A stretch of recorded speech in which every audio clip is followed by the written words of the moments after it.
तो कल हमने मॉडर्न इंडिया शुरुआत से शुरू की, तो हमने सबसे पहले कंपनियों के आने का ऑर्डर पढ़ा कि यूरोपियन कंपनीज भारत में किस किस प्रकार आई थी। सबसे पहले पोर्टुगीज आए थे, पोर्टुगीज के बाद में डच आए, डच के बाद इंग्लिश आए, इंग्लिश के बाद डेनिश आए, डेनिश के बाद फ्रेंच आए, फ्रेंच के बाद स्वीडिश आए। एक एक का पोस्टमार्टम कर रहे थे हम। हमने पुर्तगालियों के बारे में पढ़ा कि सबसे पहले 1487 में Bartolomeu Dias Cape of Good Hope, जो कि अफ्रीका के नीचे की टिप है, उसकी खोज करता है। यहाँ से उसे भारत आने का रास्ता पता चलता है। 1498 में वास्को डी गामा भारत आता है, अपने केरल के कालीकट बंदरगाह पर पहुंचता है, जहां कालीकट के राजा, जिसे कि जमोरिन कहा जाता था, उसका वेलकम करता है। हालांकि अरबों ने विरोध किया था पुर्तगालियों का, शुरू में वास्को डी गामा का विरोध किया था, पर वास्को डी गामा यहाँ पर व्यापार करने में सफल रहा और उसे 60 गुना फायदा हुआ था। उसके बाद Pedro Alvares Cabral second Portuguese explorer था जो इंडिया आया था। 1503 के अंदर उन्होंने कोचीन के अंदर अपनी फैक्ट्री स्थापित कर ली थी। मैंने कल बताया था कि फैक्ट्री में उत्पादन नहीं करते थे, बल्कि गोडाउन होता था, गोदाम हुआ करता था। 1505 में वो पहला गवर्नर यहाँ पर बनाते हैं, फ्रांसिस्को डी अल्मेडा। 1509 में उनका दूसरा गवर्नर आता है, अल्फांसो डी अल्बुकर्क, जिसे the real founder of Portuguese empire कहा जाता है।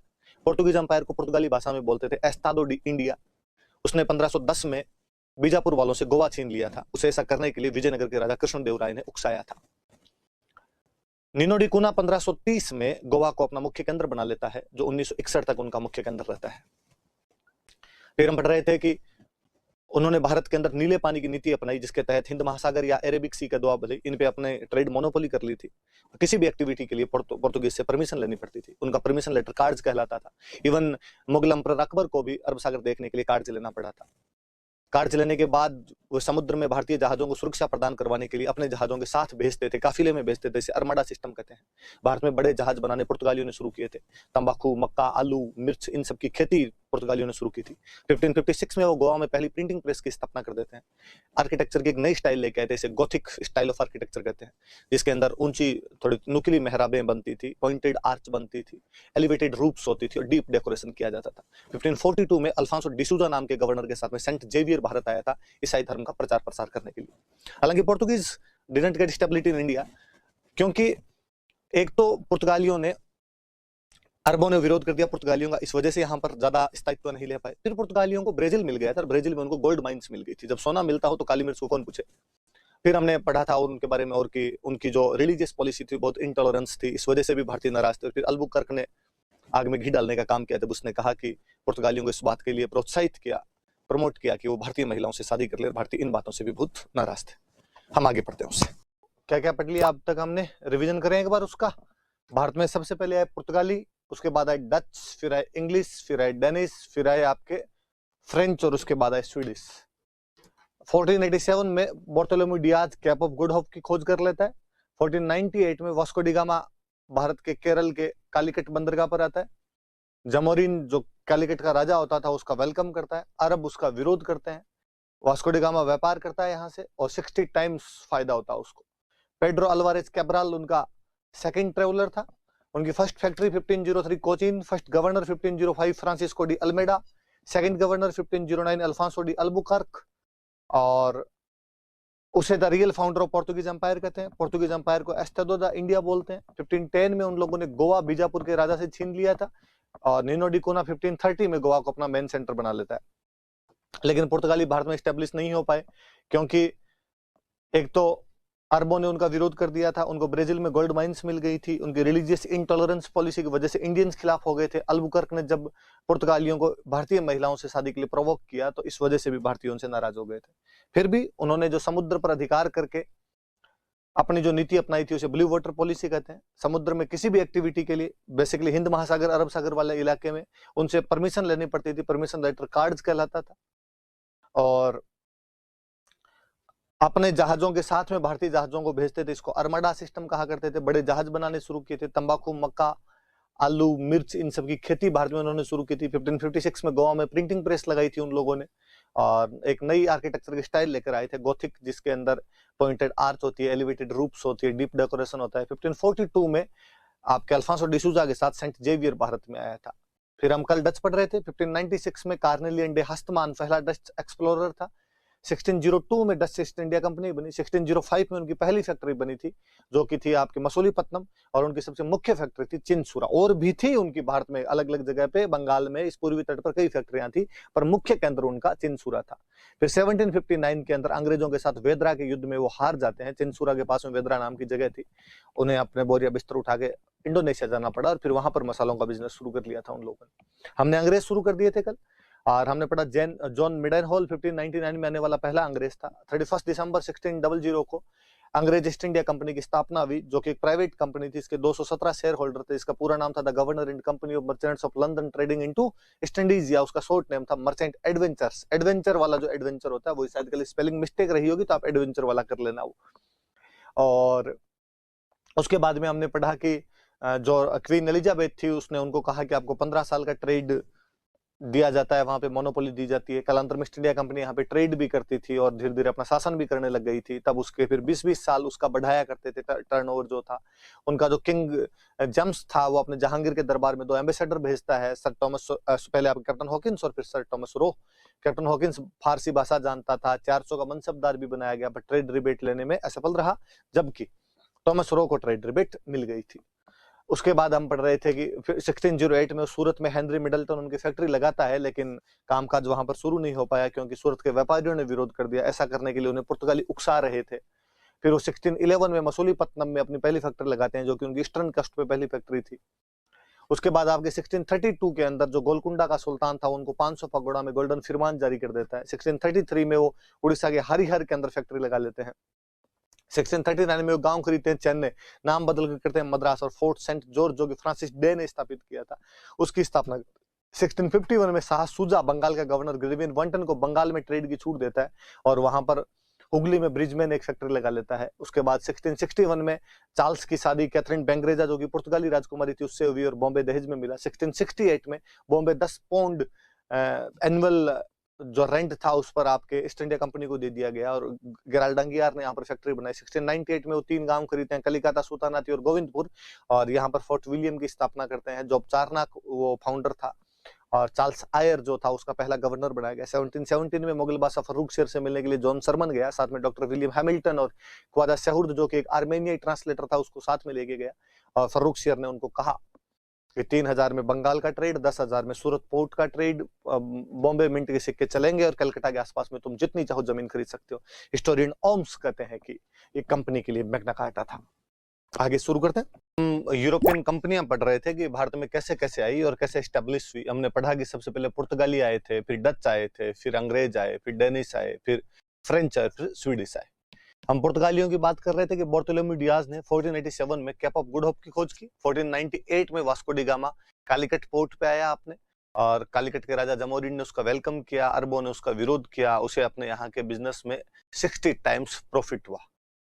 Pedro Alvares Cabral second Portuguese explorer था। 1503 में कोचीन में फर्स्ट फैक्ट्री लगाई उन जीरो ने। 1505 में फ्रांसिस्को डी अल्मेडा उनका फर्स्ट गवर्नर था। 1509 में अल्फांसो डी अल्बुकर्क उनका सेकंड गवर्नर था, जिसे हम the real founder of Portuguese empire in India कहते हैं। पोर्तुगीज एम्पायर जो इंडिया में उनका था, उसको हम एस्तादो डी इंडिया कहते हैं। उसने आपके 1510 में गोवा जीत लिया था। निनो डी कुना 1530 में इसे राजधानी बना देता है। पोर्तुगीज भारत में ढंग से स्टेब्लिश नहीं हो पाए, स्टेबिलिटी प्राप्त नहीं कर पाए। क्यों? क्योंकि उन लोगों को ब्राजील में सोने की खानें मिल गई थी, अरबों ने उनका विरोध किया था, उनकी धार्मिक असहिष्णुता की वजह से हम विरोध कर रहे थे। अल्बुकर्क ने जब कहा कि पुर्तगाली भारतीय महिलाओं से शादी कर ले, तो इस वजह से भी भारतीय उनसे नाराज थे। पर फिर भी उनके समुद्र पे जो अधिकार की नीति थी, उसको हम नीले पानी की नीति कहते हैं। समुद्र में किसी भी गतिविधि के लिए परमिशन लेटर को कार्ड्स कहते थे। वो समुद्र में जहाजों को अपने जहाजों के साथ भेजते, सुरक्षा देते, इसको आर्माडा कहते। वो मक्का, तंबाकू, आलू, मिर्च की खेती लेके आए, बड़े जहाज लेके आए। 1556 में गोवा में प्रिंटिंग प्रेस लगाई। New style of architecture Gothic style लेके आए, जिसमें आपके पॉइंटेड आर्च होती थी, एलिवेटेड रूफ्स होती थी और डीप डेकोरेशन होता था। 1542 में अल्फांसो डिसूजा के साथ में सेंट जेवियर यहाँ पर आया था धर्म का प्रचार प्रसार करने के लिए। फिर डच कॉर्नेलियन डे हस्तमान 1596 में उनका फर्स्ट एक्सप्लोरर था। 1602 में ईस्ट इंडिया कंपनी बनी उनकी। 1605 में मसूलीपट्टनम में पहली फैक्ट्री थी। उनकी सबसे मुख्य फैक्ट्री चिनसुरा थी, जो 1653 में बंगाल में लगाई गई थी। और 1759 में battle of Bedara, battle of Chinsurah, battle of Hooghly में अंग्रेजों से हार कर इंडोनेशिया चले गए और मसालों का व्यापार करने लगे। हराने वाला अंग्रेज सेनापति था रॉबर्ट क्लाइव। फिर अंग्रेज पढ़े तो हमने पढ़ा 1559 जॉन मिडेनहोल सबसे पहले भारत आया था। 31 दिसंबर 1600 को the governor and company of merchants of London trading in east Indies, या जिसे हम मर्चेंट एडवेंचर या जिसे हम अंग्रेज ईस्ट इंडिया कंपनी कहते हैं, बनाई गई, जिसे क्वीन एलिजाबेथ ने 15 सालों का ट्रेड मोनोपोली दी। 217 शेयर होल्डर थे, मोनोपोली को 20-20 साल के लिए बढ़ाते थे। किंग जेम्स ने जहांगीर के दरबार में 2 दूत भेजे थे, कैप्टन हॉकिंस और सर थॉमस रो, जिनमें सर थॉमस रो को व्यापारिक रियायतें मिल गई थी। 1608 में सूरत में हेनरी मिडलटन फैक्ट्री लगाता है।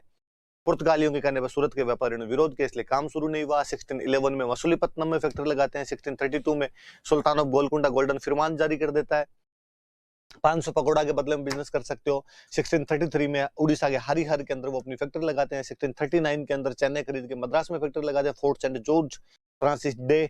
1651 के अंदर शाह सुजा, जो कि आपके औरंगजेब का भाई हुआ करता था, शाहजहां का बेटा था, बंगाल का गवर्नर था, उसे ग्रेविन वांटन छूट लेता है। ब्रिजमैन 1651 में हुगली में फैक्ट्री लगाता है। 1661 में चार्ल्स कैथरीन बेंगरेजा से शादी करता है, बॉम्बे दहेज के अंदर मिलता है उनको।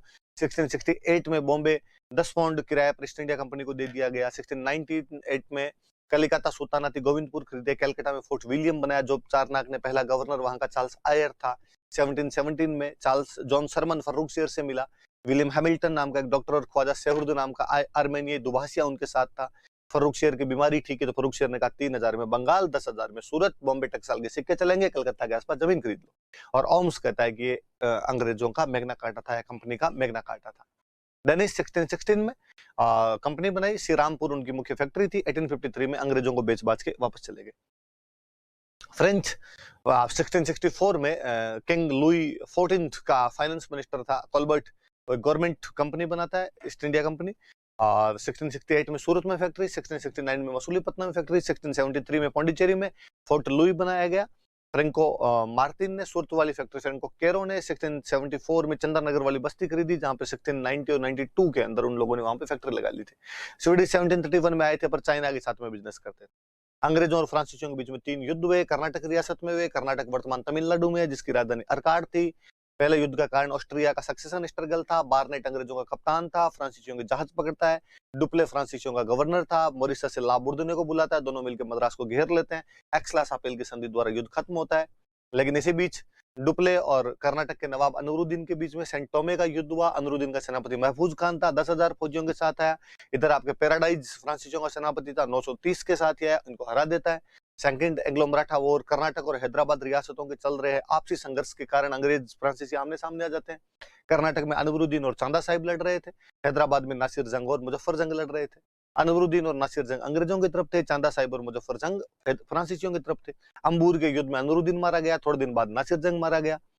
मुजफ्फर जंग को नवाब बना दिया गया हैदराबाद का, उसने कृष्णा नदी का दक्षिण भाग इनको डुप्ले को दे दिया और बुशी के नेतृत्व में एक टुकड़ी वहां पर छोड़ दी गई। रॉबर्ट क्लाइव जो अंग्रेजों का सेनापति था, अपने 210 सैनिकों के साथ अर्काड जीत लेता है। स्थितियां पलटी, एंटी क्लाइमेक्स आया और डुप्ले को हटा के गोडेहू को भेजा, गोडेहू पांडिचेरी की संधि कर लेता है। थर्ड एंग्लो मराठा वॉर, तो ये आपके कनाडा पर अधिकार करने के लिए इंग्लैंड फ्रांस लड़ रहे थे, इस वजह से यहाँ पर हो गया।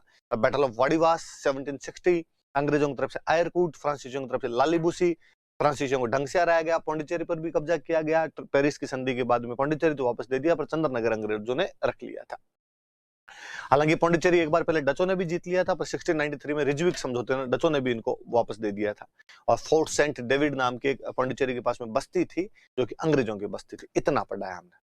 तो लास्ट क्लास में हम पढ़ रहे थे उत्तरकालीन मुगल बादशाह, लेटर मुगल अम्परर, जो हमने बहादुर शाह प्रथम से शुरू किए थे। तो जाजऊ के युद्ध में अपने भाई आजम को मारकर राजा बन जाता है, गुरु गोविंद सिंह और अजीत सिंह के साथ में समझौते करता है, और उसी के बारे में कहा जाता है कि वो अंतिम मुगल बादशाह जिसके बारे में 2-4 ढंग की बातें कही जा सकती है। उसके बाद वाले तो बहुत ज्यादा ही बेलखने हो गए थे, पर वह भी 63 साल की उम्र में, अधिकतम उम्र में राजा बना था।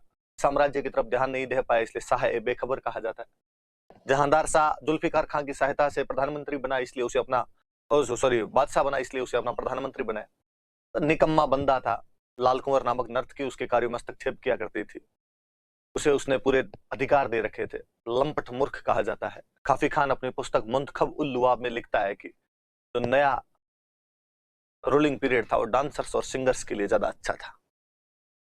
फर्रुखसियार सैयद बंधुओं की मदद से बनता है। अब्दुल्ला खान और हुसैन अली खान, अब्दुल्ला खान को वजीर और हुसैन अली खान को अपना मीर बख्शी नियुक्त करता है।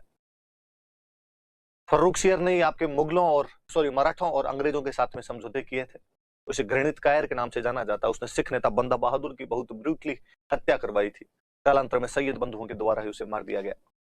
रफीउद्दर्जात नया मुगल बादशाह बना, जो सबसे कम शासनकाल का मुगल बादशाह है। फरवरी 1719 टू लेके जून 1719 तक टीबी की वजह से उसकी मृत्यु हो गई। तो उसके बड़े भाई रफीउद्दौला को सैयद बंधुओं द्वारा मुगल बादशाह बना दिया गया, जो शाहजहां द्वितीय की उपाधि के साथ सिंहासन पर बैठा, लेकिन 35 की वजह से 6 महीनों में उसकी मृत्यु हो गई। सैयद बंधुओं द्वारा एक बार फिर एक नए मुगल बादशाह बनाया गया, मोहम्मद शाह रंगीला। सैयद बंधु भारतीय इतिहास के किंग मेकर है, जिन्होंने 4 मुगल बादशाह बनाए थे, लेकिन अब मोहम्मद शाह रंगीला उनको तुर्रानी अमीरों की सहायता से मरवा देता है। मोहम्मद शाह रंगीला के दरबार में सदारंग और अदारंग नामक 2 संगीतकार थे, और वली दक्कनी जो उर्दू शायरी का जनक है वो भी उसी के दरबार में रहता था। 1739 में करनाल के युद्ध में ईरान का बादशाह नादिर शाह मुगल सेना को बुरी तरीके से हराता है और भारत से तख्ते ताउस और कोहिनूर हीरा लेकर चला जाता है। इसी के शासनकाल में 1748 में नादिर शाह के उत्तराधिकारी अफगान अहमद शाह अब्दाली ने भारत पर प्रथम आक्रमण किया था, और इसी समय मुगल साम्राज्य के भिन्न भिन्न अंग उससे अलग होने लग गए थे। चिनकलीज खान निजामुल मुल्क की उपाधि के साथ हैदराबाद की स्थापना कर देता है। सआदत खान बुरहानुल मुल्क की उपाधि के साथ अवध नामक नई रियासत बना लेता है। सआदत उल्लाह खान ने कर्नाटक की स्थापना कर ली। वीर दाऊद और मोहम्मद खान रुहेले अफगान थे, और रुहेलखंड की स्थापना कर लेते हैं। बदन सिंह इधर भरतपुर की स्थापना कर देते हैं। मुर्शिद कुली खान ठेठ पूर्व में बंगाल का नया राज्य स्थापित कर देता है। उसके बाद अहमद शाह बना, जिसे अहमद शाह को इमादुल मुल्क ने बाद में अंधा कर दिया था। शुरुआत के कुछ दिनों में अवध का नवाब सफदरजंग उसका वजीर रहा था, लेकिन बाद में वो उधम भाई नामक नर्तकी और जावेद खान नामक हिंजड़े के चक्कर में फंस गया था। इमादुल मुल्क ने बाद में आलमगीर सेकंड को मार दिया था। शाह आलम सेकंड 1764 में बक्सर के युद्ध में भाग लेता है, परंतु अंग्रेजों द्वारा हारने के बाद 65 से 72 तक इलाहाबाद में अंग्रेजों की पेंशन लेकर बैठा रहता है। इसे 72 में महादजी सिंधिया दिल्ली छोड़कर आते हैं, और उसी के शासनकाल में 1803 में अंग्रेज दिल्ली पर अधिकार कर लेते हैं। अकबर सेकंड ने राजा राम मोहन राय को अपनी पेंशन वापस प्राप्त करने के लिए राजा की उपाधि देकर ब्रिटेन भेजा था। उसी के शासनकाल में मुगलों के सिक्के चलने बंद हो गए थे। बहादुर शाह सेकंड जफर नाम से कविताएं लिखता था, जो अपनी बेगम जिन्नत महल के कहने पर 1857 की क्रांति का नेतृत्व करता है, और कालांतर में हुमायूं के मकबरे से पकड़ा जाता है, रंगून भेज दिया जाता है, जहां पर 1862 में उसकी मृत्यु हो जाती है। वह अंतिम मुगल बादशाह। मुगलों के ढहते हुए साम्राज्य का किसी ने स्थान लेने की कोशिश की थी, तो दक्षिण भारतीय एक शक्ति थी जिन्हें हम मराठों के नाम से जानना शुरू कर लिए थे। और मराठों में हम पढ़ रहे थे कि शिवाजी की मृत्यु के बाद उनके बेटे संभाजी बनते हैं। संभाजी की मृत्यु के बाद उनका भाई राजाराम के बाद उनकी विधवा पत्नी ताराबाई अपने बेटे शिवाजी सेकंड को लेकर शासन करती है। लेकिन इतने में औरंगजेब की मृत्यु के बाद उसके बेटे मुअज्जम और आजम के बीच जब लड़ाई होती है, तो आजम संभाजी के बेटे को साहू को रिहा कर देता है।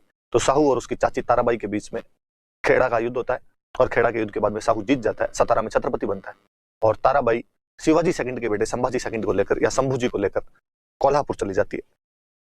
साहू में इतने लक्षण थे नहीं, तो उसके शासनकाल में पेशवाओं की शक्ति में वृद्धि हुई। पहले बड़े पेशवा जिनका हम नाम सुनते हैं वो थे बालाजी विश्वनाथ 1713 से 1720। खेड़ा के युद्ध में साहू का साथ दिया था। कोंकण के चितपावन ब्राह्मण थे, कर संबंधी मामलों में अपने स्पेशलाइजेशन रखते थे। साहू 1708 में पहले उनको सेना करते बनाता है, जिसका काम होता था सेना को यूनाइट रखना, और 1713 में उन्हें पेशवा बना देता है। 1719 में पेशवा की तरफ से फर्रुखशियर के प्रतिनिधि हुसैन अली खान के साथ संधि करते हैं, जिसके तहत मराठों का पूरा स्वराज जो शिवाजी ने बनाया था वो दे दिया गया। नए जीते गए क्षेत्र जैसे हैदराबाद, बरार, खानदेश, गोंडवाना भी मराठों को दे दिए गए। मराठों को पूरे साउथ से चौथ और सरदेश मुखी लेने का अधिकार दिया गया। साहू के सभी रिश्तेदार रिहा कर दिए गए। मराठे मुगलों को चौथ और सरदेश मुखी लेने के बदले में हर साल 10 लाख रुपए देंगे, और जब भी जरूरत पड़ेगी तो 15,000 सैनिकों की सहायता दी जाएगी। पर मराठे कोल्हापुर में रह रहे शंभूजी या संभाजी सेकंड को परेशान नहीं करेंगे। रिचर्ड टेम्पल कहते हैं कि संधि मराठों के लिए मैग्ना कार्टा थी। उसके बाद उनके बेटे बालाजी विश्वनाथ के बेटे बाजीराव प्रथम पेशवा बनते हैं 1720 से 1740 तक, जिन्हें हम फाइटर पेशवा या वॉरियर पेशवा या सोल्जर पेशवा के नाम से जानते हैं। The second founder of Maratha empire, founder of Hindu Pad Padshahi, protector of cow and brahmins. Shivaji की जो गुरिल्ला टैक्टिक ऑफ वारफेयर थी उसी को फॉलो करता है वो बंदा। पालखेड़ा के युद्ध में 1728 में हैदराबाद के निजाम चिनकलीज खान को हराकर उसके साथ मुंगी सिव गांव की संधि करता है। और के राजा छत्रसाल बुंदेला को मोहम्मद खां बंगस के खिलाफ सहायता देता है। वह छत्रसाल बुंदेला से सागर, कालपी, झांसी और हरदे की जागीरें प्राप्त करता है। पुर्तगालियों से साल सेट व बसीन छीन लेता है। जंजीरा के सिद्धियों पर अपना नियंत्रण स्थापित करता है। 1737 में दिल्ली पर आक्रमण कर मोहम्मद शाह रंगीला को दिल्ली छोड़ने के लिए मजबूर कर देता है, और मोहम्मद शाह रंगीला द्वारा भेजे गए निजाम को भोपाल के युद्ध में पुनः परास्त कर देता है। उसने साहू को कहा था कि अब समय आ गया है कि मुगल रूपी जो विदेशी हमारे देश में कब्जा किए बैठे इनको यहां से निकाल देते, तथा हिंदुओं की अमर कीर्ति प्राप्त करें। इस खोखले वृक्ष जिसकी जड़ें खोखली हो चुकी है, इसके तने पर प्रहार किया जाए तो शाखाएं अपने आप गिर जाएगी, मराठों का झंडा अटक से कृष्णा नदी तक फैला देंगे। साहू रिप्लाई में कहते हैं कि निसंदेह आप योग्य पिता के योग्य पुत्र हैं और मुझे पूरा विश्वास है कि आप मराठों का झंडा हिमालय के पार गाड़ दोगे। आगे और कौन कौन। पिछले क्लास में हम क्या पढ़ रहे थे, मैसूर पढ़ा था हमने। तो मैसूर में वाडिया डायनेस्टी थी जिनकी कैपिटल श्रीरंगपट्टनम हुआ करती थी। चिक्का राजा वहां का राजा को बोलते थे। जिस समय की हम बात कर रहे हैं उस समय चिक्का राजा कृष्ण सेकंड हुआ करता था। बेलखना आदमी था, तो नंदराज और देवराज के हाथों में सत्ता थी। फिर उनका जो कमांडर इन चीफ था हैदर अली 1761 के अंदर वो सत्ता पर अधिकार कर लेता है। उससे पहले वो 1755 में डिंडीगुल के अंदर फ्रेंच की हेल्प से एक वेपन्स फैक्ट्री लगाता है, आर्टिलरी की स्थापना करता है। फिर मैसूर के और अंग्रेजों के बीच में 4 युद्ध होते हैं। फर्स्ट एंग्लो मैसूर युद्ध होता है, जब आपका अंग्रेज जो है वो मराठों और निजाम को साथ लेके हैदर अली के खिलाफ गठबंधन बनाते हैं, पर हैदर अली इस गठबंधन को तोड़ देता है, मद्रास घेर लेता है। अंग्रेजों को हारकर संधि करनी पड़ी, जिसको मद्रास की संधि कहते हैं। दोनों ने एक दूसरे के जीते हुए क्षेत्र दे दिए, पर हैदर अली ने करूर नहीं दिया था। 1767 टू 69 के बीच में युद्ध हुआ था। फिर दूसरा युद्ध हुआ 1780 टू 84। अमेरिका में फ्रीडम स्ट्रगल चल रहा था, इंग्लैंड अमेरिका आपस में लड़ रहे थे, फ्रांस अमेरिका का साथ दे रहा था। इसलिए भारत वाले अंग्रेजों ने यहाँ पर भारत में फ्रेंच की एक जो फैक्ट्री थी, माहे वहां कॉलोनी थी, वहां पर अपना आक्रमण कर दिया। हैदर अली ने फ्रेंच का साथ दिया, इसलिए लड़ाई अब हैदर अली और अंग्रेजों के बीच में हो गई। हैदर अली उनके बेली नाम के एक अफसर को हरा देता है। पोर्टो नोवा के युद्ध में वो आयरकुट से हार गया। फिर उसने ब्रेथवेट को हराकर बंदी बना लिया था। हालांकि इस युद्ध के दौरान ही आयरकुट और हैदर अली दोनों की मृत्यु हो जाती है। इधर हैदर अली के बाद में टीपू सुल्तान मोर्चा संभालता है और मद्रास के गवर्नर मैकार्टनी के साथ में मंगलोर की संधि कर लेता है, जिसके बाद बंगाल के गवर्नर जनरल वॉरेन हेस्टिंग्स ने कहा था कि मुझे पूरा विश्वास है मैकार्टनी संधि के बावजूद कर्नाटक खो देगा। थर्ड एंग्लो मैसूर युद्ध हुआ 90 टू 92। कॉर्नवालिस गवर्नर जनरल हुआ करता था, उसने मराठा और निजाम को साथ में लेके संधि की इस बार त्रिगुट का निर्माण किया। और त्रावणकोर का राजा जो था वो जैकोटे और करेगानूर नाम की जो डच बस्तियां जो कोचीन के अंदर थी उनको खरीद रहा था। टीपू सुल्तान इसका विरोध करता है। अंग्रेज त्रावणकोर के राजा का साथ देते हैं। मिडोस को टीपू सुल्तान हरा देता है, पर खुद कॉर्नवालिस ने रंगपट्टनम पर आक्रमण किया। टीपू को निर्णायक रूप से हरा दिया गया, युद्ध हर्जाना लगाया गया, 2 बेटे गिरफ्तार कर लिए गए, आधा राज्य ले लिया गया। अंग्रेजों ने डिंडीगुल, मालाबार और बारामहल के 3 क्षेत्र रखे। तुंगभद्रा नदी के ऊपर का भाग मराठों को दे दिया गया और कृष्णा और पेन्नार के बीच का भाग निजाम हैदराबाद के निजाम को दे दिया गया। चौथे अंग्रेज मैसूर युद्ध 1799 में हुआ, जिसमें लॉर्ड वेलेस्ली गवर्नर जनरल था, जिसने ब्लेम किया टीपू सुल्तान को कि वो नेपोलियन के साथ मिलकर हमको बाहर निकालना चाहता है। टीपू लड़ता हुआ मारा जाता है। मैसूर पे कब्जा कर लिया गया और वाडियार वंश के चिक्का राजा को शासन सौंप दिया गया। टीपू सुल्तान ने नया कैलेंडर चलाया था, नई मेजरमेंट सिस्टम लेके आया था, श्रृंगेरी के शारदा मंदिर का पुनर्निर्माण करवाया था उसने, जैकोबिन क्लब का सदस्य हुआ करता था, वो स्वतंत्रता का वृक्ष लगाया था, टर्की, फ्रांस और इजिप्ट के साथ में फॉरेन पॉलिसी स्टैब्लिश की थी उसने अपनी। आज हम पंजाब के बारे में पढ़ेंगे। तो पिछली क्लास में हमने पंजाब पढ़ा था। हम पढ़ रहे थे कि बंदा बहादुर की मृत्यु के बाद पंजाब है 12 मिसलों में विभाजित हो गया था, जिनमें से एक मिसल जो रावी और चिनाब के बीच में थी वो शुक्रचक्किया मिसल थी, जिसके राजा थे रणजीत सिंह, जो चिनाब के अंदर फंसी हुई तोपें लेकर जब काबुल के राजा जमान शाह के पास गए तो उसने उन्हें 1799 में लाहौर का राजा बना दिया था।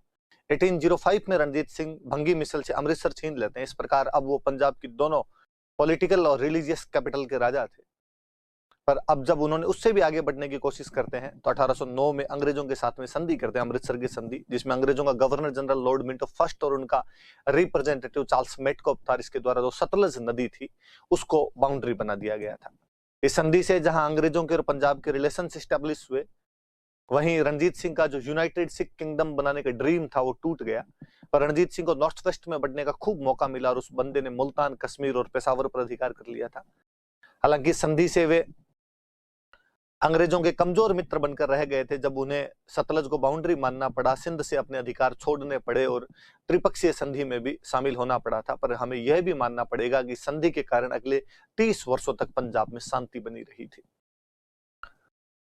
त्रिपक्षीय संधि 1838 में हुई, जब पहले अंग्रेज अफगान युद्ध से पहले अंग्रेज जब अफगानिस्तान जा रहे थे शाह शुजा को लेकर, तो रणजीत सिंह को भी अंग्रेजों ने संधि में शामिल कर लिया था।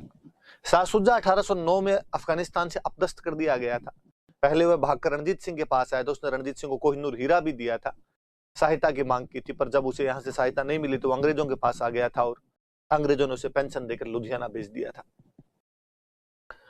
हम आगे पढ़ रहे थे कि रणजीत सिंह की जो सेना थी वो एशिया की दूसरी सबसे शक्तिशाली सेना हो गई थी, जिनकी सेना में बहुत सारे यूरोपियन थे। वंतुरा उनकी इन्फेंट्री का चीफ था, अलोड उनके कैवलरी का चीफ था, कोर्ट और गार्डनर उनके आर्टिलरी संभालते थे, इलाही बख्श उनके आर्टिलरी संभालता था, एविटेबल जो थे वो पेशावर के प्रशासक थे, खालसा के नाम से शासन करता था रणजीत सिंह, गुरु नानक और गुरु गोविंद सिंह के नाम के सिक्के चलाए थे, दीनानाथ उनके वित्त मंत्री थे, अजीजुद्दीन उनके विदेश मंत्री थे और सूफी संतों का बहुत ज्यादा आदर किया करता था। उनके बाद खड़क सिंह, नौनिहाल सिंह, शेर सिंह और दलीप सिंह बने। दलीप सिंह माइनर एज में बना तो उसकी माता रानी जिंदा शासन संभालती थी। अंग्रेजों के और पंजाब के बीच में 1845-46 में युद्ध हो जाता है, क्योंकि पंजाब की जो पॉलिटिकल लीडरशिप और जो मिलिट्री लीडरशिप है उसके बीच कॉन्ट्राडिक्शन था। अयोग्य शासक थे, अंग्रेज पंजाब की उत्पादक भूमि पर कब्जा करना चाहते थे, इस वजह से युद्ध शुरू हो जाता है। मुद्द की, फिरोज शाह, बद्दोवाल, अलीवाल की 4 निर्णायक लड़ाइयों के बाद सबराव के युद्ध में सिखों को निर्णायक रूप से हरा दिया गया। 9 मार्च 1846 को ट्रीटी ऑफ लाहौर की गई। दलीप सिंह को राजा कंसीडर कर लिया गया, क्वीन जिंदा जो थी उसके रेजेंट बना दी गई, लाल सिंह को वजीर बना दिया गया, हेनरी लॉरेंस को रेजिडेंट बनाया गया, 1.5 करोड़ का वॉर कंपनसेशन लगाया गया उनपे और उनकी सेना सीमित कर दी गई, केवल 20,000 पैदल और 12,000 घुड़सवार आप रख सकते हैं। 2 दिन बाद एक सप्लीमेंट्री ट्रीटी और की गई और कहा गया कि जब तक दिसंबर 1846 नहीं आ जाता है अंग्रेजों की सेना लाहौर में रहेगी।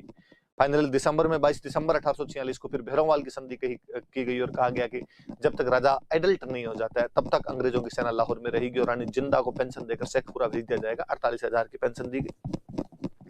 डलहौजी के गवर्नर जनरल बनने के बाद मुल्तान के गवर्नर मूलराज और हजारा के गवर्नर चतर सिंह ने विद्रोह कर दिया, अतः डलहौजी आक्रमण कर देता है। चिलियानवाला का युद्ध, जिसमें अंग्रेजों की तरफ से गफ और सिखों की तरफ से शेर सिंह आया था, एक निर्णायक युद्ध था, पर गफ ने इसे अपने पक्ष में बताया तो डलहौजी ने कहा था कि ऐसी एक और जीत हमें बर्बाद कर देगी। उसकी जगह पे नेपियर को भेजा गया और गुजरात के युद्ध या तोपों के युद्ध में नेपियर सिखों को निर्णायक रूप से हरा देता है। 1849 में सिख साम्राज्य को अंग्रेजी साम्राज्य में विलय कर लिया गया। दलीप सिंह को पढ़ने के लिए लंदन भेज दिया गया और कोहिनूर हीरा अंग्रेजों ने ले लिया था। ये तमाम बातें हमने कल पढ़ी थी। विक्टर जैकोमेंट नाम का एक फ्रेंच टूरिस्ट हुआ जिसने कहा था कि रणजीत सिंह नेपोलियन के समान है, और जब पंजाब का विलय किया गया था तो हेनरी लॉरेंस ने इस्तीफा दे दिया था। हम पढ़ रहे थे कि किस प्रकार यूरोपियन कंपनियां भारत में व्यापार करने के लिए आई थी और व्यापार करने के क्रम में वो आपस में लड़ पड़ी और उनमें, तो हम गवर्नर जनरल पढ़ रहे हैं, है ना। तो लो मैं शुरू से वापस रिवीजन कर रहा हूं। आप टाइम भी देखना कि हमने कितने गवर्नर जनरल पढ़ लिए, जबकि हम 7-8 मिनट में इनका रिवीजन कर लेते हैं। रेगुलेटिंग एक्ट ऑफ 1773 कहता है कि बंगाल का गवर्नर जनरल होगा। वॉरेन हेस्टिंग्स था वह बंदा, तो उसकी सहायता के लिए 4 सदस्य होंगे जिनको कार्यकारी परिषद बोलते थे, फ्रांसिस क्लेवरिंग, मॉनसन और बोरवेल। निर्णय सारे बहुमत से लिए जाएंगे। वोट बराबर है तो गवर्नर जनरल अपना निर्णायक मत दे सकता है। और मद्रास और बॉम्बे वाली प्रेसिडेंसी कुछ शक्तियों के तहत उसके अधीन है। कलकत्ता में सुप्रीम कोर्ट है, जुरिडिक्शन कलकत्ता सिटी है, ब्रिटिश लॉज होंगे।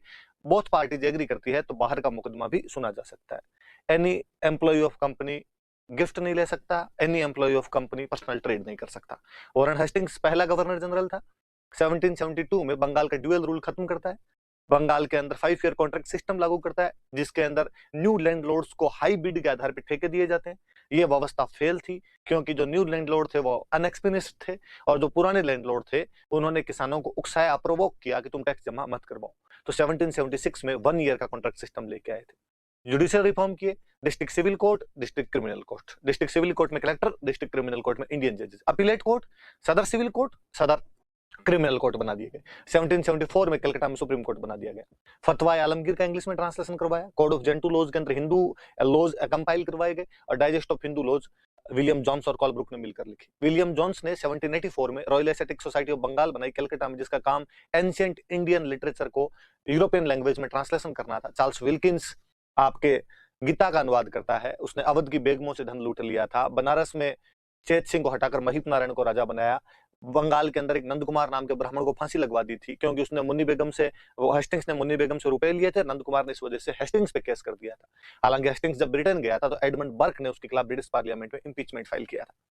लॉर्ड कॉर्नवालिस हेस्टिंग्स के काम को आगे बढ़ाता है। 1790 में 10 year contract system traditional landlord को, 1793 में इसको परमानेंट किया गया, इसलिए परमानेंट सेटलमेंट। कंपनी का लैंड रेवेन्यू परमानेंट कर दिया गया। लैंड ऑफ ओनर जमींदार था, इसलिए जमींदारी सिस्टम। इसका ड्राफ्ट जॉन सोर ने तैयार किया, इसलिए जॉन सोर सिस्टम। 19% एरिया ब्रिटिश इंडिया पे इंप्लीमेंट करते थे, बंगाल, नॉर्थ कर्नाटका और बनारस के अंदर। कंपनी का मनी बची, कंपनी का टाइम बचा, कंपनी की इनकम फिक्स हो गई, तो कंपनी अपनी फ्यूचर पॉलिसीज बना सकती थी। रेवेन्यू डिपार्टमेंट के जो ऑफिसर्स थे उनको अदर डिपार्टमेंट्स में लगाया गया, जिससे एडमिनिस्ट्रेटिव एफिशिएंसी बढ़ गई थी। फिर उसके बाद में आपके कंपनी को जमींदारों के रूप में एक सपोर्टर क्लास मिला, जिसने नेशनलिज्म की भावनाओं को कुचला। और हालांकि कंपनी को लॉन्ग टर्म में लॉस उठाना पड़ा था, शॉर्ट टर्म ही लाभ हुए थे, इसलिए कंपनी ने साउथ इंडिया में बाद में रैयतवाड़ी और नॉर्थ इंडिया में महालवाड़ी लागू कर दिया था। हमें क्या लॉसेज हुए? टैक्स ज्यादा था, टाइम टू टाइम टैक्स बढ़ा दिया करते थे, कलेक्शन का तरीका बहुत स्ट्रिक्टली हुआ करता था। और जो जमींदार थे उन्होंने भूमि में सुधार का कोई प्रयास नहीं किया। इवन जमींदार जो थे वो शहरों में जाकर बस गए थे, एब्सेंटी लैंड लॉर्ड आने लग गए थे। वो जो लैंड लॉर्ड थे उन्होंने जो किसानों के अंदर राष्ट्रवाद की भावना उभरी, नेशनलिज्म आया, तो उसको कुचल दिया था। हालांकि लॉ ऑफ सनसेट की वजह से इनको भी नुकसान हुआ, जमींदारों को भी नुकसान हुआ। यदि कोई समय पे टैक्स जमा नहीं करवा पाता तो उसकी जमींदारी नीलाम कर दी जाती थी। 17 और उसके बाद उसने आपके कलेक्टरों से सिविल मामलों के अंदर जुडिशरी अधिकार छीन लिए थे। 50 रुपए तक मुंसिफ, 100 रुपए तक रजिस्ट्रार, 200 तक डिस्ट्रिक्ट सिविल, फिर आपके 1000 तक प्रोविंशियल सिविल, उसके बाद 5000 तक आपके सदर सिविल, और 5000 से ऊपर का मामला है तो प्रिवी काउंसिल में जाया करता था। 4 सर्किट कोर्ट क्रिमिनल केसेज के लिए, ढाका, कलकत्ता, मुर्शिदाबाद और पटना। उसके बाद में 1793 के अंदर Cornwallis code, separation of power किया गया, सॉवरेनिटी ऑफ लॉ लागू किया गया, अंग भंग नहीं किया जाएगा, उसकी जगह रिग्रेस पनिशमेंट दिया जाएगा आपको, विटनेस की रिलीजियस क्वालिफिकेशन मायने नहीं रखेगी, मर्डर का इंटेंशन ध्यान में रखा जाएगा, ब्लड मनी की समस्या खत्म करेंगे, एडवोकेट का प्रोफेशन शुरू किया जाएगा। उसके बाद में आईएएस और आईपीएस उसी ने शुरू किए थे। जॉन सोर में कोई काम नहीं पड़ा हमें। वेलेजली आपके सब्सिडरी अलायंस सिस्टम लेके आया था, डुप्ले इंट्रोड्यूस करता है, ये इसको ब्रॉड लेवल पे इंप्लीमेंट करता है। क्यों लेके आए थे? Because threat of Napoleon, threat of union of Indian states की, इंडियन स्टेट कहीं यूनियन नहीं बना ले। फिर वो भारतीय खर्चे पर अपनी सेना तैयार करना चाहते थे वो लोग। और सबसे बड़ी बात, कंपनी एक पॉलिटिकल पावर थी, बट अब वो लोग एक पॉलिटिकल स्टेबिलिटी लेना चाहते थे। क्या था सब्सिडरी अलायंस में? जो भी रियासत सब्सिडरी अलायंस करेगी उसको 2 अफेयर्स देने पड़ेंगे, सिक्योरिटी अफेयर्स और एक्सटर्नल अफेयर्स। आपको एक्सटर्नल अफेयर्स जो है वो कंपनी को देने पड़ जाएंगे। कंपनी अपनी एक आर्मी आपके वहां पर रखेगी, अपना एक रेजिडेंट आपके वहां रखेगी जो आपके इंटरनल मामलों में हस्तक्षेप नहीं करेगा। और इसके बदले में यदि बड़ी रियासत है तो सॉवरेन एरिया दे दो, छोटी रियासत है तो कैश मनी दे दो, और विदाउट कंसेंट ऑफ कंपनी कोई भी यूरोपियन को आप सर्विस के अंदर नहीं रख सकते हैं। हैदराबाद, मैसूर, तंजौर, अवध और पेशवा ने ये संधियां की थी। कंपनी को क्या लाभ हुए? नेपोलियन का खतरा टल गया, भारतीय रियासतों के संघ बनाने का खतरा टल गया, भारत का खर्चा, अंग्रेजों की सेना तैयार हो गई, उनका जो साम्राज्य विस्तार हुआ क्योंकि उनको सॉवरेन एरिया मिलने लग गए थे। भारतीय रियासतों के आपसी मामलों के अंदर वो लोग मध्यस्थ बन गए थे, जो अब उनका ट्रेड एरियाज और वो एरियाज थे अलग अलग हो गए थे। स्ट्रेटेजिक जितनी भी लोकेशन थी उन पे उनका कब्जा हो गया था, और रेजिडेंट जो था आंतरिक मामलों में हस्तक्षेप करने लग गया। इंडिया वालों को क्या घटा हुआ? सिक्योरिटी मिली, पर जो फ्रीडम थी वो पूरी तरीके से चली गई। अनडिजर्विंग किंग्स को इसके अंदर प्रोटेक्शन दिया गया, इस वजह से जनता का शोषण हुआ। लग्जरी बढ़ी किंग्स की, तो उन्होंने टैक्स बढ़ाए तो किसानों का शोषण हुआ, किसानों ने विद्रोह करने शुरू कर दिए थे। और इसके बाद में और तो क्या होगा, ये बड़ी बड़ी सी बातें थी। भारतीय राजाओं को ये सब हानियां हुई इनकी वजह से। और उसको वेलेजली पढ़ लिया। वेलेजली ने फिर आपके एक वो कॉलेज बनाया था, फोर्ट विलियम कॉलेज कलकत्ता में, और बाद में इसको ट्रांसफर करके हेल्बरी ले गए ईस्ट इंडियन कॉलेज के नाम से। और जो ये था कॉलेज हुआ करता था, इस कॉलेज के अंदर आपके जो नॉन मिलिट्री ऑफिसर थे उनको ट्रेनिंग दी जाती थी। फिर हाँ, उसमें सहायक संधि में आप ये भी कर सकते हो कि प्रत्येक राज्य में 2 पावर सेंटर ऑफ पावर बन गए थे, राजा और रेजिडेंट था आंतरिक मामलों में इंटरफेयर करने लग गया था, तो एक ये बात भी रह जाती है। उसके बाद में फिर अपने बंगाल का शेर कहा जाता है। जॉर्ज बार्लो कल पढ़ रहे थे हम, बार्लो के टाइम में वेल्लोर में सिपाही म्यूटिनी हुई। कारण क्या था कि सिपाहियों के जो रिलीजियस सिंबल थे वो बंद कर दिए गए थे। विलियम पेंटिक मद्रास का गवर्नर था, उसको पूछा गया तो उसने कहा कि प्रेस बंद है, इस वजह से ये हुआ है।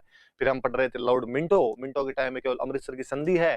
फिर हमने पढ़े थे लॉर्ड हेस्टिंग्स के टाइम में एंग्लो नेपाल वॉर हुआ 1814 टू 1816। और इसके बाद में आपका सगोली की संधि हुई। सगोली की संधि में कुछ हिली एरिया जो नेपाल के थे वो ले लिए गए, सिक्किम से नेपाल का कंट्रोल खत्म कर दिया गया, काठमांडू में इंग्लिश आर्मी रख दी गई वहां पे, और गुरखाज को कहा गया कि आप इंग्लिश आर्मी के अंदर शामिल होइए। पिंडारीज को डिरूटेड किया गया, और जो इसके लिए नॉर्थ कमांड तो खुद हेस्टिंग्स लेता है, जो साउथ कमांड थी वो थॉमस स्लोप को दी गई। चित्तू को चीता खा गया, आसिल मोहम्मद सिंधिया के पास गया, सिंधिया ने उसे पकड़वा दिया तो उसने जेल में सुसाइड कर लिया। करीम खान को गोरखपुर की जमींदारी दे दी गई, अमीर खान पिंडारी को अपने टोंक वाली जागीर दे दी गई थी।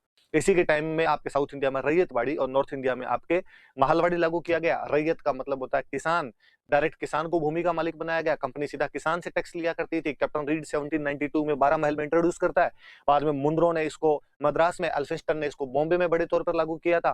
कंपनी ने यहाँ पर ये इसलिए लागू किया क्योंकि परमानेंट सेटलमेंट में लूप होल थे, जैसे कंपनी वहां पे टैक्स नहीं बढ़ा सकती थी। जो इंडिपेंडेंट एब्सेंटी लैंडलॉर्ड बहुत ज्यादा बनने लग गए थे। लैंडलॉर्ड्स ने भूमि में सुधार का कोई भी प्रयास नहीं किया था। और सबसे बड़ी बात, दक्षिण भारत में जमींदारी प्रथा ही नहीं हुआ करती थी, तो किसको देते। और उनको लगता था किसान अपने समर्थक बन जाएंगे तो अपने प्रशासनिक सुधार इजीली इंप्लीमेंट हो जाएंगे, इस वजह से लेके आए थे। हालांकि किसान समर्थक बने तो उनके प्रशासनिक सुधार इजीली इंप्लीमेंट होने लग गए थे। फिर कंपनी भू राजस्व बढ़ाती थी तो कंपनी का रेवेन्यू शेयर जो था वो बढ़ गया था अपने आप में। किसानों ने भी जो अनफर्टाइल लैंड थी उसको फर्टाइल करने की कोशिश की, तो किसानों को भी शुरुआत के अंदर लाभ हुआ था। और हम इसमें हानियां ज्यादा बताएंगे। हम कहेंगे टैक्स ज्यादा था, टाइम टू टाइम टैक्स बढ़ा दिया करते थे, कलेक्शन का तरीका बहुत स्ट्रिक्टली था। हालांकि लैंडलॉर्ड नहीं थे, पर कंपनी के जो रेवेन्यू ऑफिसर थे वो एज ए लैंडलॉर्ड बिहेव करने लग गए थे। साउथ इंडिया की जियोग्राफिकल कंडीशंस अलग अलग थी। अंग्रेजों ने डिफरेंट डिफरेंट एरियाज में डिफरेंट डिफरेंट रेवेन्यू सिस्टम लागू कर दिया था। जो हमारी एंशियंट विलेज कल्चर थी वो पूरी तरीके से सेटल्ड हो गई थी। और अब जो भूमि और किसान दोनों ही बिकाऊ बन गए थे अपने आप में, दोनों को ही खरीदा जा सकता था। और कंपनी ने किसी भी प्रकार का फाइनेंशियल असिस्ट नहीं किया, किसी भी प्रकार के रिसर्च को बढ़ावा नहीं दिया, लैंड रिफॉर्म करने का कोई भी कोशिश नहीं की थी, तो ये हमें घाटा हो जाएगा। फिर हमने पढ़ा था इसके बाद में महलवाड़ी। महल का मतलब होता है विलेज या ग्रुप ऑफ विलेज। यह व्यवस्था आपके होल्ट मैकेंजी इंट्रोड्यूस करता है। मार्टिन बर्ड ने बड़े तौर पर लागू की थी। मार्टिन बर्ड को उत्तर भारत में भूमि सुधारों का जनक कहते हैं। नॉर्थ वेस्ट फ्रंटियर के अंदर इसको जेम्स थॉमसन लागू करता है। दो चीजों का ध्यान रखते थे, प्रोडक्टिविटी ऑफ लैंड और market price of any crop. इनके आधार पर वो तय किया जाता था। ग्राम सभा को लैंड ऑफ ऑनर बना दिया गया। गांव वाले सब मिलजुल के टैक्स जमा करवाया करते थे। वो वापस वही टैक्स ज्यादा था। कलेक्शन का तरीका बहुत स्ट्रिक्टली हुआ करता था। ग्राम सभा में जो बड़े लैंड लॉर्ड थे उनका डोमिनेंस हुआ करता था। वो छोटे किसानों की भूमि पर कब्जा कर लिया करते थे। और कई बार कोई टैक्स नहीं देता तो इससे जो गाँव की सोशल हार्मनी थी वो बिगड़ जाया करती थी।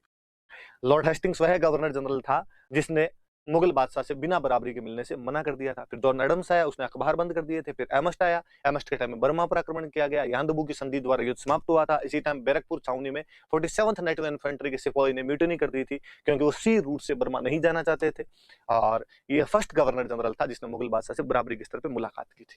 इतने गवर्नर जनरल हमने पढ़े। ये तमाम तो लास्ट वाली क्लास में हमने क्या पढ़ा था वहां से मैं रिवीजन करवा देता हूं। आज पुराने वाले का तो मैंने 2-3 बार करवा दिया। अब तो 1833 के चार्टर एक्ट से अपने शुरू करते हैं।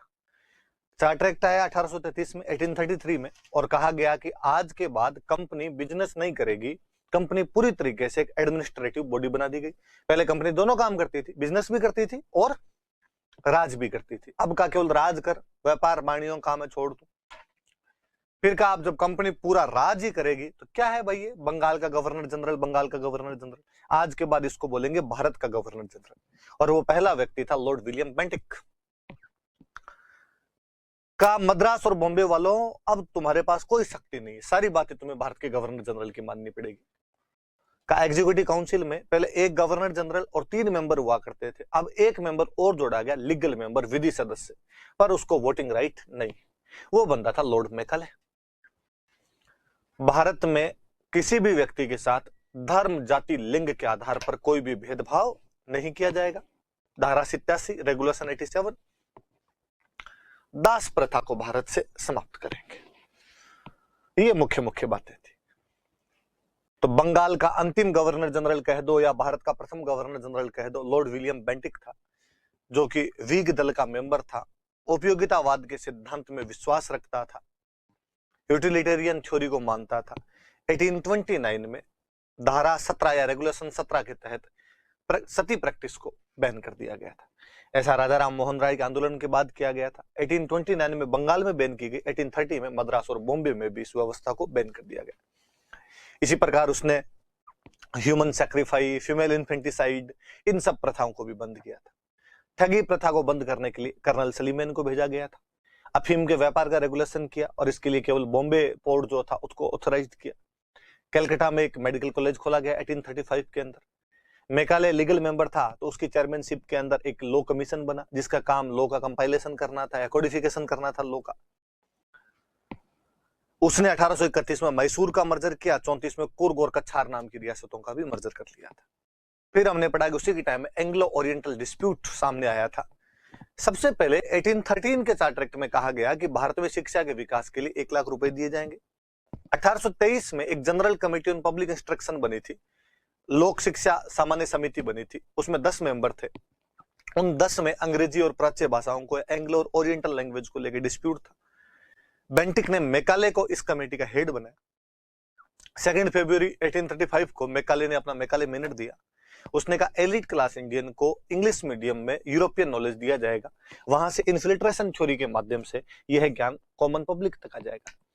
हम इसको मैकाले की ट्रिकल डाउन थ्योरी या मैकाले का छनन सिद्धांत या मैकाले का टपकन सिद्धांत या मैकाले का निस्यंदन या अधोमुखी निस्यंदन सिद्धांत कहते हैं। 7 मार्च को गवर्नमेंट इसको स्वीकार कर लेती है। फाइनली लॉर्ड ऑकलैंड उसको एक गवर्नमेंट पॉलिसी के रूप में लागू करता है। हम पढ़ते हैं कि साहब अंग्रेज ऐसा क्यों चाहते थे, तो हम कहते हैं कि उनको चीप लेबर चाहिए थी, वो क्रिश्चियनिटी का प्रचार प्रसार करना चाहते थे, अपना सामान ज्यादा बेचना चाहते थे, एक सपोर्टर क्लास बनाना चाहते थे ताकि प्रशासनिक सुधार आसानी से लागू किए जा सके। हम कहते हैं ओरिएंटल लैंग्वेज के समर्थक कौन कौन थे, तो जेम्स प्रिंसेप और थॉमस प्रिंसेप और विल्सन। इधर कौन कौन थे, तो Trevelyan, Elphinstone, Munro, Bentinck, Macaulay और राजा राम मोहन राय। 1835 में भारत की एडमिनिस्ट्रेटिव लैंग्वेज इंग्लिश बना दी गई। कहा गया कोर्ट्स में भी फारसी के स्थान पर वर्नाकुलर लैंग्वेज यूज में ली जा सकती है। फिर वो प्रेस पर प्रतिबंध नहीं लगाना चाहता था, वो प्रेस को सेफ्टी वॉल्व मानता था, परंतु स्वास्थ्य संबंधी कारणों से उसको इस्तीफा देना पड़ा और कालांतर में चार्ल्स मेट को अपने प्रेस से प्रतिबंध हटाए, इसलिए हम उसे भारतीय प्रेस का मुक्तिदाता कहते हैं। फिर उसके बाद में हम पढ़ रहे थे ऑकलैंड के time first Anglo Afghan war हुआ था, जब 1839 से 42 के बीच में अफगानिस्तान पर हमला किया गया शाह शुजा को राजा बनाने के लिए, क्योंकि रणजीत सिंह जो था वो रसिया से दोस्ती कर रहा था, सॉरी दोस्त मोहम्मद जो था अफगानिस्तान का, वो रसिया से दोस्ती कर रहा था। एक त्रिपक्षीय संधि की गई जिसमें रणजीत सिंह, शाह शुजा और अंग्रेज शामिल थे। ऑकलैंड के टाइम में आपके जीटी रोड का पुनर्निर्माण करवाया गया था दिल्ली से कलकत्ता के बीच में। फिर हमने पढ़ा था एलनब्रो के टाइम में अफगानिस्तान से वापस लौटते हुए चार्ल्स नेपियर सिंध का विलय कर लेता है और 1843 के अंदर ही दास प्रथा को पूर्णतः बैन कर दिया गया था धारा 5 के तहत। लॉर्ड हॉर्डिंग के टाइम में प्रथम एंग्लो सिख वॉर हुआ था। इतनी बातें हमने पढ़ी थी। आगे एक बेहतरीन गवर्नर जनरल पढ़ते हम, लॉर्ड ने ही बातें पढ़नी। पहले डलहौजी के युद्ध द्वारा विलय पंजाब, सिक्किम, लोअर बर्मा और पिगू 49, 50, 52। फिर आपके वो 3 प्रकार की रियासतें, पहले जो आजाद थी, पहले जो मुगलों मराठों के अधीन थी, फिर अंग्रेजों के अधीन हुई, पहले जो थी नहीं, अंग्रेजों ने बनाई उनको, या अंग्रेजों ने पुनर्स्थापित की। पहले वाले गोद ले सकते हैं, दूसरे वाले को पूछना पड़ेगा, अनुमति दे देंगे, तीसरे वालों को तो अनुमति नहीं देंगे, विलय करेंगे। 48 में 17, 49 में आपके जैतपुर संबलपुर, 50 में बघाट, 51 खाली, 52 में उदयपुर, 53 में झांसी, 54 में नागपुर, 55 में करौली, कोर्ट ऑफ डायरेक्टर करने पे रद्द कर दिया। 56 में अवध, बैड गवर्नेंस, आउटरम की रिपोर्ट, वाजिद अली शाह को कलकत्ता भेज दिया। 53 में हैदराबाद से बरार छीना बकाया धन के बदले। 53 में नाना साहब की पेंशन और कर्नाटक के नवाब की पेंशन बंद की। 55 में तंजौर के राजा का टाइटल खत्म कर दिया। मुगल बादशाह का भी टाइटल खत्म करने की कोशिश किया और कहा कि उसके मरने के बाद लाल किला खाली करना पड़ेगा। फिर हमने उसके सुधार पढ़ना भाई आप, तो वुड डिस्पैच याद रखना, मेंस में भी कोई 50 शब्दों में वुड डिस्पैच पूछ सकता है, लिख के आप ट्राई करना। ये डलहौजी के सुधार। 52 में तार, 53 में रेल, 54 में डाक, 54 में पीडब्ल्यूडी, 54 में आपका गंग कैनाल, 54 में वुड डिस्पैच की बातें मैंने बता दी। डलहौजी ने और सुधार की। करा दो ना रिवीजन हमारा आके, पर फिर भी ज्यादातर जनता रिवीजन करना ही चाहती है तो आप कीजिए। कि 1857 की क्रांति कारण, तो राजनीतिक कारण, वेलजली की सहायक संधि से राजा आश्रित, डलहौजी की हड़प नीति द्वारा विलय, तो राजाओं को अपने अस्तित्व का खतरा नजर आया। मुगल बादशाह की उपाधि छीनना, पेशवा नाना साहब की पेंशन बंद करने से मुसलमान हिंदू दोनों नाराज, अनुपस्थित प्रभु सत्ता की वजह से भारतीयों का आक्रोश बढ़ा हुआ, प्रशासनिक अभिजात और सामंत वर्ग के विशेष अधिकार समाप्त कर दिए गए थे, एक मुश्त बंदोबस्त द्वारा अवध में जो लागू किया गया जमींदारों की जमीनें छीन ली गई थी आपके, उसके बाद में भारतीयों का प्रशासन में जो भागीदारी थी वो एकदम नगण्य कर दी गई थी, और ये जो भी नई व्यवस्थाएं थी इसमें भारतीयों का शोषण हो रहा था। आर्थिक भू राजस्व ज्यादा थे, खाद्यान्न की कमी हो गई क्योंकि नकदी फसलें हुआ करती थी, इसलिए अकाल के टाइम में स्थितियां बहुत मिजरेबल हो जाया करती थी। व्यापारियों पर, सॉरी पहले उद्योगों पर, कच्चे माल पर अंग्रेजों का कब्जा, तो फैक्ट्रियां बंद तो मजदूर बेरोजगार, व्यापारियों के जो वो यहाँ से सामान बेचते हैं उस पर टैक्स बहुत ज्यादा, इंग्लैंड से जो सामान आता है वो ड्यूटी फ्री, तो वो बेचारे फेल हो गए सारे के सारे। सामाजिक नस्ली भेदभाव कर रहे हैं, आपके सामाजिक रीति रिवाजों में हस्तक्षेप किया जा रहा है, जो ईसाई मिशनरीज है वो आपके हिंदू और इस्लाम धर्म पे मजाके बनाते हैं। 1850 का जो धार्मिक अयोग्यता अधिनियम है वो कहता है कि साहब धर्म परिवर्तन कर लो, फिर भी हम तो आपको पैतृक संपत्ति से वंचित नहीं करेंगे। सैनिक 1854 वाले डाक अधिनियम से परेशान कि उनकी निःशुल्क डाक सेवा बंद कर दी गई। 56 वाला जनरल सर्विस इंलिस्टमेंट एक्ट कहता है कहीं भी भेज सकते हैं, मतलब समुद्र पार भेजोगे, वहां हम जाना नहीं चाहते। पदों और वेतन को लेकर भेदभाव किया जाता था। और अन्य कारण, क्रीमिया वाला युद्ध, अफगान वाला युद्ध, पंजाब वाला युद्ध और संथाल विद्रोह में अंग्रेजों को कई जगह पे डिफीट का सामना करना पड़ा, इसलिए जनता कॉन्फिडेंस बढ़ा हुआ था। और ब्राउन बेस की जगह एनफील्ड राइफल लेके आए थे, उन राइफल के अंदर चर्बी वाले कारतूसों का प्रयोग हुआ करता था। चर्बी वाले कारतूसों की वजह से भी सैनिकों ने क्रांति कर दी थी। 34वीं नेटिव इन्फेंट्री का सैनिक मंगल पांडे है, जो चर्बी वाले कारतूसों के खिलाफ बैरकपुर छावनी में विद्रोह करता है। अपने लेफ्टिनेंट गफ और बाग और जो सार्जेंट मेजर ह्यूजन है उनको गोली मार देता है। और हियरसे को भी उसने गोली मारी थी, वो बच गया था। हियरसे यहाँ का वो कमांडिंग ऑफिसर था।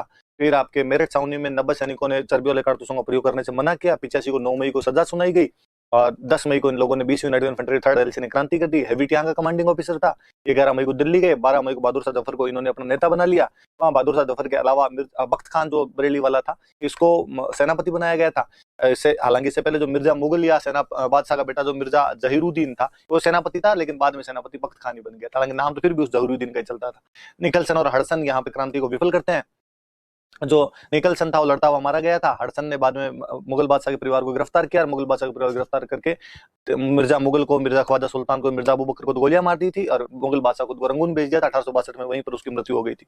4 जून को लखनऊ वालों ने क्रांति कर दी, जब वाजिद अली शाह की बेगम हजरत महल अपने बेटे ब्रिजेश कादिर को यहाँ का नवाब घोषित कर देती है। और हेनरी लॉरेंस यहाँ पर विद्रोह को दबाते हुए मारा जाता है और कॉलिन कैम्पबेल विद्रोह को दबाता है। बाद में अवध के अंदर जन विद्रोह फूट जाता है इस वजह से। और बेगम हजरत महल महकपरी कहलाती है, नेपाल चली गई थी। अवध में जन विद्रोह क्यों हुआ? क्योंकि अवध में वाजिद अली शाह को कुशासन के आधार पर हटाया गया, इसलिए लोगों की सिंपैथी नवाब के परिवार के साथ थी। एक मुश्त बंदोबस्त से जमींदारों की जमीनें छीन ली गई, जमींदार खिलाफ थे। बंगाल की सेना में अधिकतर सैनिक अवध के हुआ करते थे। बंगाल की आर्मी को अवध की पौधशाला ही कहा जाता था। बंगाल आर्मी की पौधशाला अवध को बोलते थे। उन सैनिकों में चर्बी वाले कारतूसों के कारण विरोध था और किसान जो थे उन पे टैक्स बढ़ा दिए गए थे, इसलिए वो लोग नाराज हो रखे थे एकदम। इन सब कारणों से अवध में जन विद्रोह फूटा था। 5 जून को कानपुर वालों ने कर दी, जब नाना साहब या दुंदू पंत और रामचंद्र पांडुरंग या जिनको हम कहते हैं तात्या टोपे और इन लोगों ने यहाँ पे क्रांति की। और यहाँ पर भी आपके कॉलिन कैम्पबेल क्रांति को दबाता है। नाना साहब नेपाल की तरफ चले गए, तात्या टोपे झांसी की रानी को ज्वाइन करता है। झांसी की रानी लक्ष्मीबाई थी, जिनका एक और नाम मणिकर्णिका हम पढ़ते हैं। और गंगाधर राव उनके पति थे, उनकी डेथ हो गई। दामोदर राव को वो राजा बनाना चाहती थी, डलहौजी ने विलय कर लिया था। इवन झांसी का जो लक्ष्मी मंदिर है उसकी तो जमीन खा गए थे अंग्रेज, इसलिए अंग्रेजों के अंदर झांसी के लोगों में गुस्सा था। झांसी की रानी यहाँ पर झांसी में कब्जा करती है, अंग्रेज छुड़वा लेते हैं, वो कालपी जाती है, कालपी से ग्वालियर जाती है। ग्वालियर का सिंधिया अंग्रेजों के पास में चला गया तो झांसी की रानी ग्वालियर में लड़ाई करती है वहां पर मारी जाती है। ह्यूरोज कहता है भारतीय क्रांतिकारियों में एकमात्र मर्द है। फैजाबाद के अंदर मौलवी अहमदुल्ला शाह डंका शाह करते हैं, जो वास्तव में तमिलनाडु के मौलवी थे। तो 22वीं नेटिव इन्फेंट्री ने उनको अपना नेता मान लिया था और चिन्हाट की लड़ाई में हेनरी लॉरेंस को हराया था। अंग्रेजों ने 50,000 का इनाम रखा था। रेनाल्ड फैजाबाद में क्रांति को दबाता है। बरेली के अंदर खान बहादुर खान और बख्त खान करते हैं। बख्त खान ही बाद में दिल्ली जाता है आपका, यहाँ पर विंसेंट आयर दबाता है। इलाहाबाद के अंदर लियाकत अली करते हैं, कर्नल नील ने दबा दिया था। फतेहाबाद में अजीमुल्ला ने कर दी थी। बड़ौत में साहूमल जाट किसानों को लेकर करते हैं। सिंहभूम में गोनू कोल आदिवासियों को लेकर करता है। और अपने इधर मंदसौर के अंदर शहजादे फिरोज ने कर दी थी, जिसको भी बाद में रंगून डिपोर्ट किया गया था। ये कुछ हमने पढ़ा था कि भाई ऐसा ऐसा कुछ हुआ था। फिर हम उसके बाद में आगे बढ़ रहे थे कि क्रांति के परिणाम क्या हुए। तो क्रांति का परिणाम ये हुआ कि कंपनी का शासन खत्म, क्राउन का शासन आया, बोर्ड ऑफ कंट्रोल भंग, कोर्ट ऑफ डायरेक्टर भंग, 12 सचिव बनाया, उसके अधीन 15 सदस्यों की भारत परिषद बनाई। इंडिया हाउस इनका मुख्यालय था, खर्चे भारत सरकार देगी। गवर्नर जनरल का नाम वॉइसरॉय कर दिया गया, वॉइसरॉय का मतलब क्राउन का प्रतिनिधि था। ये सब 1858 के भारत सरकार अधिनियम में किया गया। मुगल शासन जैसा भी था उसको पूरी तरीके से खत्म कर दिया गया था। सैनिक सुधारों के लिए पील कमीशन बनाया गया। विभाजन और प्रतितोलन की नीति अपनाई गई। जातिगत रेजिमेंट बनाई जाने लगी। बंगाल प्रेसिडेंसी में 1:2 और बाकी प्रेसिडेंसी में 1:3 कर दिया गया था। और सामरिक महत्व के सारे स्थानों पर अंग्रेजों का कब्जा किया जाएगा। यूरोपियन सिख और गोरखा सैनिकों की संख्या सेना के अंदर बढ़ाई गई थी। डलहौजी की हड़प नीति को त्याग दिया गया था। अब राजा महाराजाओं को सम्मानित वगैरह किया जाने लगा, क्योंकि इन्होंने क्रांति के दौरान अंग्रेजों का साथ दिया था। डलहौजी की हड़प नीति त्याग दी तो साम्राज्य विस्तार खत्म कर दिया। तो अब व्यापारिक पर पूरा ध्यान लगाया गया, तो जनता का आर्थिक शोषण और ज्यादा बढ़ गया था। शासक और शासितों के बीच में दूरी है, इस दूरी को खत्म करने के लिए 1861 का भारत परिषद अधिनियम कहता है कि भारतीयों को भागीदारी दी जाएगी, पर हम कहते हैं वो भागीदारी नगण्य थी और वो भी कुलीन भारतीयों को दी जाती थी। महारानी विक्टोरिया ने कहा तुम सब मेरे टाबर हो, तुम्हारे साथ भेदभाव नहीं करेंगे। 1861 में सिविल सेवा अधिनियम ले आए। भारतीय भी सिविल सेवा के अंदर जाने लग गए और उसके जो सारे नियम थे वो अंग्रेजों के पक्ष में थे। नस्लीय भेदभाव उसके बाद और बढ़ गया था। श्वेत जाति का भारत जैसे नए नए सिद्धांत अंग्रेजों ने बनाने शुरू कर दिए थे। क्रांति के दौरान हमने पुरातन व्यवस्था स्थापित करने का प्रयास किया, फेल हुए, तो बाद में लोकतंत्र की तरफ देखा। क्रांति के दौरान नेता हमें राजा महाराजा थे, फेल हुए, तो मध्यम वर्ग आया बाद में। क्रांति के दौरान हमने हिंसा की, फेल हुए, तो बाद में अहिंसा का रास्ता चुन लिया, अहिंसा का रास्ता चुन लिया था।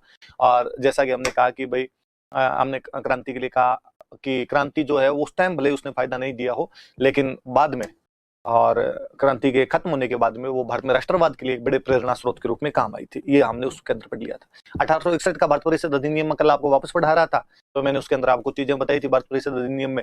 वो चीजें ये थी कि जो आपका एक सदस्य है कार्यकारी परिषद में, वो और बढ़ा दिया गया था। अतिरिक्त सदस्य न्यूनतम से अधिकतम 12 कर दिए गए थे। ये ज्यादातर कुलीन भारतीय हुआ करते थे।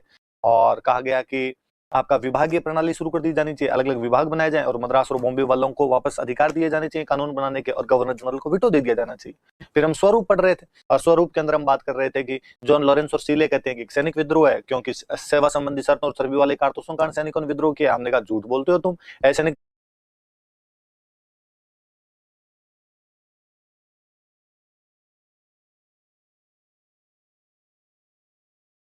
तत्व भी शामिल थे, साधारण लोगों को फांसी दी गई थी तुम्हारे द्वारा, और हमारे खूब सारे सैनिक तो तुम्हारी तरफ से लड़ रहे थे। ऐसा तुम इसलिए कहते हो कि तुम्हारे सो कॉल्ड गुड गवर्नेंस पे क्वेश्चन मार्क ना लग जाए। फिर हमने पढ़ा कि जो टी.आर. होम्स था, उसने कहा सभ्यता और बर्बरता के बीच का संघर्ष है, पर हम कहते हैं कि हमने जितनी बर्बरता नहीं दिखाई उससे ज्यादा तुमने दिखा दी थी। रीच कहता है ईसाइयों और धर्मांधों के बीच का संघर्ष है। आउटरम और टेलर कहते हैं अंग्रेजों के खिलाफ हिंदू मुस्लिम षड्यंत्र है, और हम कहते हैं ये तुम्हारी छोटी मानसिकता है। बेंजामिन डिजरेली जो उनका बाद में प्रधानमंत्री बना था, उसने कहा एक नेशनल अपराइजिंग है।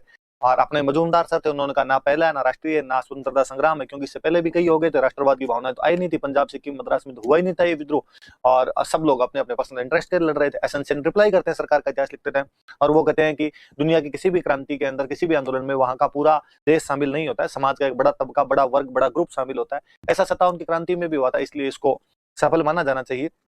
और फिर सारे लोग, भले राष्ट्रवाद नहीं आया था, पर सारे के सारे लोग दिल्ली गए थे। बहादुर शाह जफर को अपना नेता माना था इन लोगों ने, और साधारण लोगों को फांसियां दी गई थी, असैनिक तत्व शामिल हो गए थे। इन सबसे ये तो पता चलता है कि कम से कम भारतीयों का एकमात्र जो उद्देश्य था वो अंग्रेजों से छुटकारा पाना था, अंग्रेजी शासन को भारत में समाप्त करना तो था।